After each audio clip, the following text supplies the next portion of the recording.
Assalamualaikum warahmatullahi wabarakatuh. Selamat pagi, Lanim Podcast dimanapun berada. Pagi ini kita akan bincang-bincang bersama Ketua DPC Audi Kabupaten Muara Enim. Audi yaitu Asosiasi Wartawan Demokrasi Indonesia. Selamat pagi Pak Rudi. Selamat pagi, Pak. Lebih akrab kita panggil Abang aja ya, Bang. Ya, Pak. Sebelum kita mulai bincang-bincang ini, Bang, monggo diperkenalkan nama, terus itu organisasinya apa, sebelum kita bincang. Silakan, Bang. Assalamualaikum warahmatullahi wabarakatuh. Nama saya Rudi Angsas selaku Ketua DPC Audi Kabupaten Muara Enim Raya. Audi adalah Asosiasi Wartawan Demokrasi Indonesia. Sampai saat ini Asosiasi Wartawan Demokrasi Indonesia beranggota 47 jurnalis, 7 tim ahli, dan 3 pengacara. Sekarang ini masyarakat nih atau kawan-kawan sendiri kan mungkin belum paham nih, Bang, ya kan?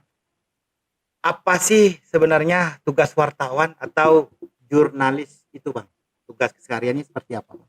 Ya, kita sebagai jurnalis, tugas kita itu mencari berita. Di sini mencari berita itu harus sesuai dengan fakta di lapangan, sesuai dengan 5W plus 1H.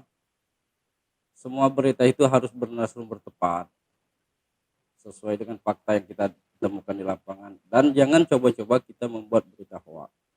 Karena suatu saat kita akan menyudutkan seseorang, di mana seorang kita akan sudutkan, mereka akan terzolimi. Jadi berdirilah sebagai jurnalis sejati, tunjukkan kode etik jurnalis yang sebenarnya. Menarik, Bang ya. Jadi tadi dibilang Audi ini udah tidak asing, Bang ya, di Muara Enim, berjumlah 47 orang ya, 47 jurnalis, Bang ya, di Kabupaten Muara Enim ya. Bang Rudi sebagai ketua DPC-nya ya Audi di Muara Enim, ya kan? Terus bagaimana sih, Bang, langkah-langkah Audi agar organisasi Audi ini mendapatkan kepercayaan di masyarakat dalam pelaksanaan publikasi berita yang betul-betul kredibel, tidak ada hoax di sana. Kan tadi sudah dibilang tuh, Abang. Kita sarankan untuk anggota Audi untuk mencari berita ke lapangan itu diusahakan, dan jangan coba-coba mengcopy berita dari media lain. Kita harus turun ke lapangan, kita sendiri melihat fakta dan kenyataan yang ada. Di sini Audi juga, berdirinya Audi ini bukan semata-mata untuk mencari berita. Kita di sini bergerak dalam bidang sosial, budaya, seperti yang beberapa dari berdirinya Audi 2 tahun silam. Ya. Kita sudah banyak membantu masyarakat seperti kebakaran di Lahat. Pertama COVID-19 dulu kita sudah membagikan 1.000 masker untuk masyarakat di jalan, itu sampai ke Kecamatan Lawang Kidul. Dan ada beberapa kita bantu di ke panti asuhan, ya sesuai dengan rezeki yang kita miliki, Pak. Oh, luar biasa, Bang ya. Jadi sesuai tema kita nih kan, Bang, peran penting media sebagai kontrol sosial nih, Bang, di dalam pelayanan publik. Nah, ini ada yang nih bertanya nih ke saya, Bang. Ya kan, bagaimana cara media melakukan kontrol sosial, Bang, terhadap pelayanan publik itu, Bang? Ya, kita kan di sini kan, ya namanya kita seorang jurnalis, otomatis kita di lapangan, ya kita bisa melihat ataupun mendengar apa seandainya juga ada kejanggalan-kejanggalan. Di sini kan kita bisa, jangan kita beritakan dulu, Bang. Kita klarifikasi dulu ke pihak-pihak terkait apa benar atau tidak. Jadi kita tetap fokus pada duga tak bersalah walaupun kita menjalankan kontrol sosial. Ya kita contohnya gini, ada bangunan, Bang. Nah di situ kita nggak tahu bangunan itu salah atau benar, tapi kalau memang benar menurut pandangan kita ataupun seperti yang pernah kita lihat lebih dahulu ini menyalahi, kita jangan diberitakan dulu, kita kasih teguran dulu agar bangunan itu benar sesuai spek. Kan jadi si pemborong akan memperbaiki demi kemajuan Kabupaten Muara Enim. Oh, jadi sebelum kita lakukan pemberitaan atau publikasi, kita cek and recheck dulu, Bang ya, Ya, Bang. kebenarannya, datanya, administrasinya, Setelah itu baru ada langkah-langkah Bang ya untuk dalam kontrol sosial itu Bang ya. Yang pastinya gini Bang, Hmm. kita kontrol sosial itu berarti kita harus mempunyai data yang akurat. Hmm. Jangan dari telinga ke telinga, ataupun kita cuma melihat di medsos. Jangan katanya Bang ya. Oh, jadi kita harus Bang. sesuai fakta kenyataan di lapangan Bang. Gitu Bang. Oh gitu Bang ya. Nah terus gini Bang, Bang Rudi ini kan selain ketua DPC sebagai jurnalis juga nih Bang, ya kan? Yang sudah tidak asing nih Bang di Kabupaten Muara Enim sendiri, bahkan di luar-luar lain nih Bang, ya kan? Terutama kita di dalam jurnalis itu pasti Bang mempunyai tantangan yang tanda kutip nih Bang, ya kan? Pernah tidak Bang dalam melaksanakan peliputan ditemukan penyimpangan dalam pelayanan publik Bang, dan penyelenggara pelayanan publik itu Bang itu tidak dinaikkan tanda kutip Bang? Pernah nggak si pelayanan publik atau pengguna pelayanan publik itu memberikan tips Bang? Pernah nggak? Ya, Pengalaman pribadi Bang? Kita bicara masalah tips ataupun di sini istilah suap itu pernah terjadi. Ya sebenarnya kita bukan apa Bang. Saat kita mengambil hal sepele, maka citra dari media ataupun organisasi kita akan hancur. Jadi kita pikir walaupun kita ini bukan abang, seorang wartawan itu bekerja untuk negara, dilindungi undang dan tidak pernah digaji negara, kecuali kita ADP. Jadi gimana bentuknya yang harus kita jalankan? Kalau memang fatal sesuai dengan fakta di lapangan, kenapa kita tidak angkat Bang? Karena di sini letaknya kontrol sosial. Kalau semuanya cukup dengan tip, bagaimana Indonesia Bang? Jadi di sini kita memang harus berdiri, apapun risiko tetap berdiri. Memang kita berjalan itu pasti ada rintangan Bang, pasti ada ranjau. Oke Bang, luar biasa Bang ya. Terus selain seperti itu Bang, ya kan, Bang Rudi tadi kan sudah sebagai jurnalis, ketua DPC Audi juga, pernah nggak Bang dalam melaksanakan tugas juga nih Bang, dalam tanda kutip Bang ya, mendapatkan teror nih Bang, atau mendapatkan ancaman Bang, baik dari orang yang kenal ataupun orang yang tidak dikenal Bang, pernah nggak Bang? Nah ini begini Bang, ini kan pengalaman saya sendiri dan mungkin rekan-rekan dekat untuk jurnalis Muara Enim pernah tahu. Kalau masalah telepon Bang itu biasa ya. Pernah terjadi itu bukan telepon, pernah ada oknum itu pernah bayar untuk menabrak saya 50 juta. Itu bukan saya sendiri, dan ada teman kita di salah satu ormas yang nelpon saya, hati-hati. Tapi kita bukan apa masalahnya, kenapa demi tugas profesi itu kan, setiap profesi pasti ada tantangan. Betul, Bang. Jadi kita hanya percaya ajal di tangan Allah Bang. Cuma satu.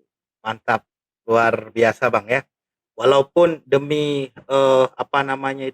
kebenaran atau demi yang bagus, demi kredibilitas ya kan Bang, satu langkah pun tidak akan mundur Bang ya, walaupun muncul ancaman-ancaman atau teror-teror, baik itu dilakukan oleh orang-orang yang tidak dikenal Bang ya. Gini Bang, kalau kita sebagai jurnalis itu tidak mungkin semua orang senang Bang. Betul. Apalagi ya jujur, siapa yang akan senang bila mana kasusnya kita angkat, ataupun jabatan terancam atau gimana, otomatis tidak senang Bang. Tapi inilah kerja kami Bang. Inilah profesi kami jalani. Jadi apapun yang terjadi maka terjadilah. Yang penting kami akan menjalankan profesi yang kami jalani sebenar-benarnya, insya Allah sampai ke depan. Amin Bang. Nah terus ini Bang, menurut Abang nih, ini saya ambil contoh di lokus di Lapas Muara Enim sendiri Bang. Jangan antara kita dan Abang mentang-mentang kenal, tapi Abang tidak memberikan informasi yang benar. Ini ada yang bertanya juga nih Bang, menurut Abang nih ya, menurut Abang di Lapas Muara Enim ini sekarang kan dalam pembangunan zona integritas Bang, baik itu WBK maupun WBBM nih Bang, ya kan?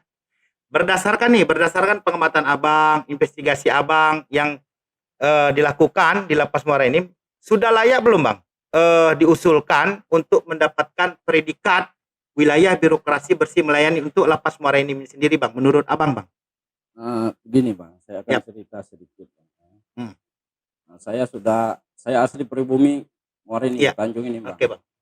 Jadi saya tahu dari tahun kapan lapas ini kan agak kesannya seram Bang dan menakutkan. Kalau di kampung saya itu bukan lapas Bang. Oba, iya betul Bang, Oba. Rutan, rumah tahan masyarakat. Mm-mm. Alhamdulillah sekarang keren. Mm. Lapas, Lembaga Lapas Pemasyarakatan Kabupaten Muara Enim kan. Betul Bang. Dari umur saya jujur Bang, Mm. sudah 45 tahun. Mm-mm. Jadi sedikit banyak saya sudah banyak melihat lapas Bang. Ya. Alhamdulillah kan, dalam beberapa tahun-tahun belakang sampai saat ini, Ya. kesan yang namanya seram, nama yang menakutkan untuk lapas itu hampir hilang. Hilang Bang ya. 100%. Ya buktinya Bang.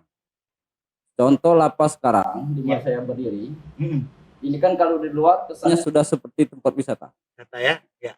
Seperti sudah ada kantin, Kafe Bang ya, kantin ya.